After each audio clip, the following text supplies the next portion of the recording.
வணக்கம் கன்னிராசி நண்பர்களே. இந்த 2026 வருடத்தில் வரக்கூடிய ஆடி மாதத்தில் உங்களுக்கு எந்த மாதிரியான பலன்கள் கிடைக்க போகுது அப்படிங்கிறது தான் இந்த பதிவில் பார்க்க போகிறோம்.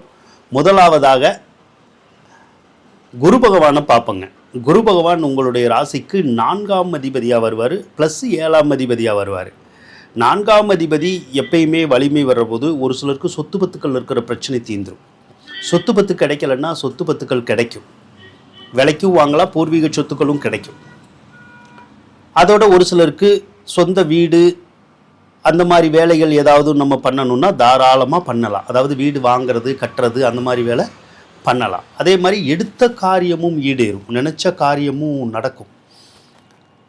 7ஆம் அதிபதி வேற 11ஆவது ராசியில் இருக்கிறது. கட்டின மனைவியினால் யோகமும் ஆதாயமும் கிடைக்கக்கூடிய ஒரு நேரம்.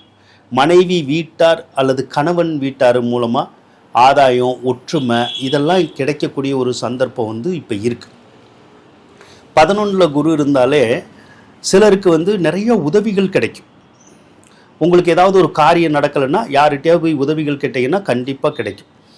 கோவில் சார்ந்தவர்கள் இருக்காங்கல்ல அவங்கனால, அல்லது சாஸ்திர ரீதியாக இருக்காங்கல்ல, சாஸ்திரம் அப்படின்னா இப்போ ஜோதிட சாஸ்திரம் இந்த மாதிரி வேறு ஏதாவது ஆன்மீக ரீதியாக இருக்கவங்களுடைய ஒரு நல் உறவு உங்களுக்கு கிடைக்கக்கூடிய ஒரு யோகமும் இந்த மாதத்தில் இருக்கதா செய்யுது.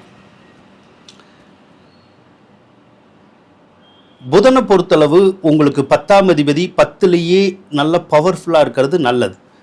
வேலை இல்லாதவங்களுக்கு வேலை கிடைக்கும், வேலையில் இருக்கிறவங்களுக்கு முன்னேற்றம் கிடைக்கும், தொழில் இல்லாதவங்களுக்கு தொழில் புதுசாக வைக்கக்கூடிய ஒரு வாய்ப்புகள் கிடைக்கும்.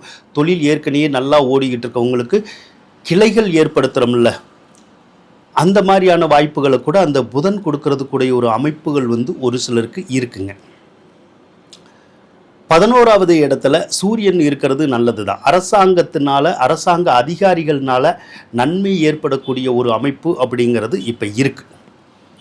அப்போ 11ஆவது இடத்துல சூரியன் இருந்தாலே நம்ம நினைச்ச காரியங்கள் அரசாங்கத்திலையும் சரி அரசியல்வாதிகளாலேயும் நமக்கு நடக்கக்கூடிய ஒரு அம்சம் அப்படிங்கிறது இப்போ இருக்குது.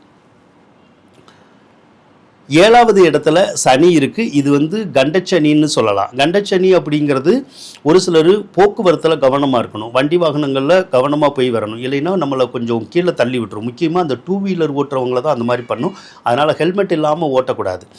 அடுத்து 7ல் சனி இருக்கிறது ஒரு நன்மையை செய்யும். என்ன அப்படின்னா பிரிந்து இருக்கக்கூடிய கணவன் மனைவியை ஒன்று சேர்த்து வைக்கும். அதே மாதிரி ஒரு சிலருக்கு திருமணம் ஆகாதவங்களுக்கு திருமண பாக்கியத்தை கொடுக்கும்.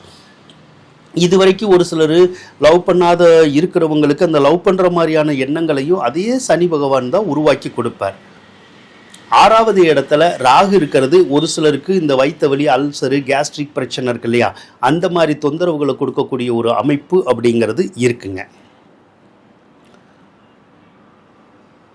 செவ்வாய் பகவானை எடுத்துக்கிட்டோம்னா செவ்வாய் பகவான் 9ஆவது ராசியில் தான் இருக்கார். 9ஆவது ராசியில் செவ்வாய் இருக்கிறது வெளிநாடு சார்ந்தவர்களுக்கு நல்ல யோகத்தை கொடுக்கும்.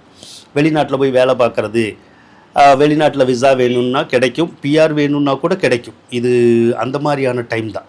அதே மாதிரி சுக்கிர பகவான் உங்களுக்கு 12ஆவது ராசியில் இருக்கிறது நல்லது. ஏதாவது ஒரு வகையில் பணவரவை கொடுத்துரும். என்ன கொடுத்த பணவரவை நம்மளால் கையில் வச்சுக்க முடியாது. அந்த பணவரவு கரையக்கூடிய ஒரு நேரமும் இருக்குது.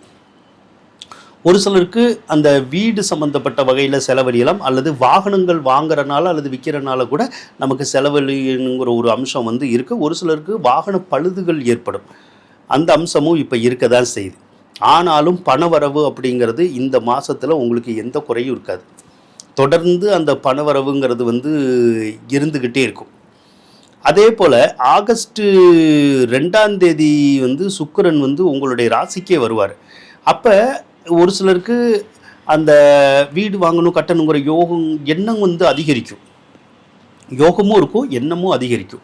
ஒரு சிலருக்கு எலக்ட்ரானிக் பொருள் வாங்கணும், ஆடை ஆபரணங்கள் வாங்கணுங்கிற எண்ணங்கள் கண்டிப்பாக வரும். அதை தாராளமாக நம்ம பண்ணிக்க முடியும். ஆக கிரக அமைப்புகள் அப்படிங்கிறது கன்னிராசியை பொறுத்தளவு ரொம்ப சிறப்பாக தான் இருக்குது. அதனால் இந்த ஆடி மாதத்தில் நீங்கள் நினச்ச காரியம் உங்களுக்கு ஈடேற போகுதுன்னு சொல்லிக்கொண்டு விடைபெறுகின்றேன். நன்றி, வணக்கம் நண்பர்களே.